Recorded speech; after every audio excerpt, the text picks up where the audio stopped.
Well, greetings and salutations, test takers. This is the Series 7 Guru coming to you from my studio in fabulous Las Vegas with another explication request from a test taker. We'll help you with any questions from any test prep vendor.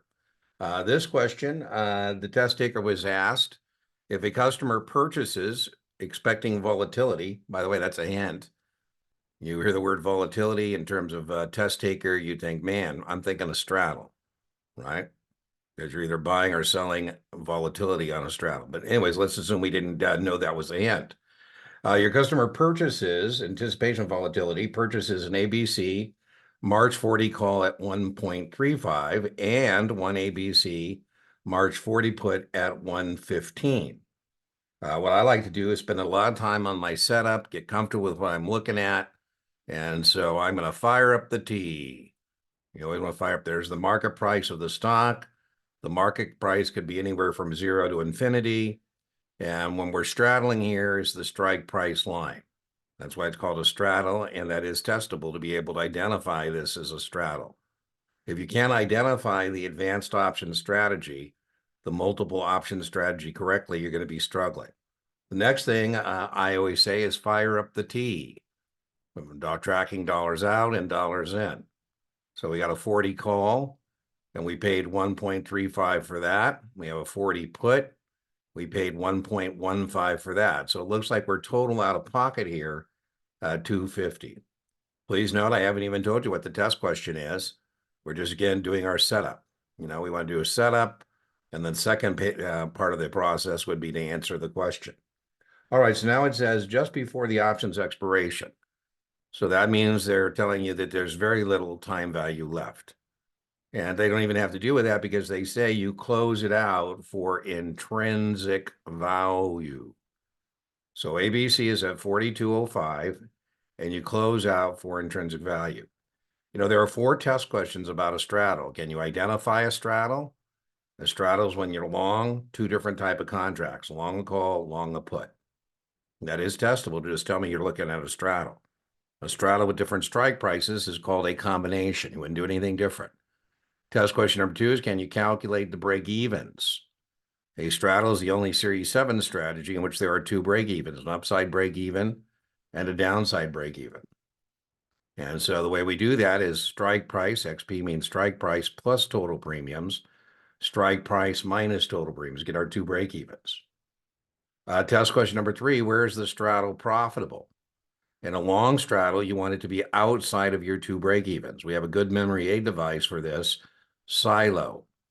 SILO stands for short inside, long outside. So we want the stock to be above 42.5 or below 37.5.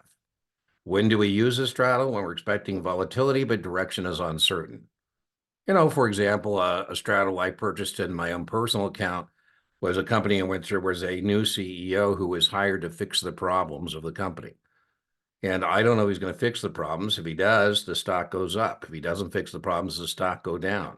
I don't think the stock is going to stay in the trading range. So I bought a call, I bought a put. My put expired worthless. The call came through. The guy did fix the problems. Another straddle I purchased was a public company in a court case. Man, if this company wins, I think the stock is going to go up. If the company loses, I think the stock is going to go down. I bought a call and a put. Again, the call came through, put expired worthless. You got a built-in mistake here is the point. All right, onward with the question. One thing we could now do is compare 4205 to our break-even of 4250 and say, uh-oh, we didn't get enough volatility. We have to cover at least 2.5 points out of pocket on the upward or downward volatility. So we could just compare that and said it's 45 cents away. Or we could actually close this out as they suggest we should do. Let me see here. At intrinsic value. So 4205, call up. The 40 calls were at 205 on the intrinsic value there. And here's, just our happy face. We're not happy. We're actually sad. And the reason we're sad is because we didn't get past our upside break even, right? We close out at the intrinsic value. The 40 put has no intrinsic value. We net those. It didn't work out. We were out of pocket 250. We only brought in 205. We didn't make it by 45 cents on one contract governing 100 shares. And so we are losers, and here we lost $45. That is the answer to the question. Here, the test taker messed up and answered that the break even was 41.35 and 36.85. I could see how the test taker messed this up as an answer. That is incorrect, and the test taker did get this question incorrect. It's not 40 plus 135 or 40 minus 115. If that was just a call and just a put, that would be correct. Call up, put down. Strike price plus premium, strike price minus premium. It looks like that's what the test taker did. But remember, no. You got to total the premiums. So you're out of pocket a total of 250. So the break even is not your answer 41.35, 38.65, or 85. Your answer for a break even would have been 42.50, 37.50. Anyways, hope that was helpful.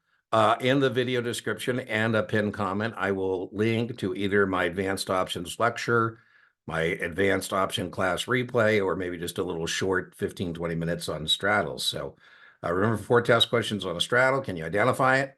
Can you calculate the break evens? Can you determine where it's profitable? When do you use it? Remember, inch by inch, your Series 7 is a cinch, yard by yard. Your Series 7 is hard, and I'll see you for the next explication request.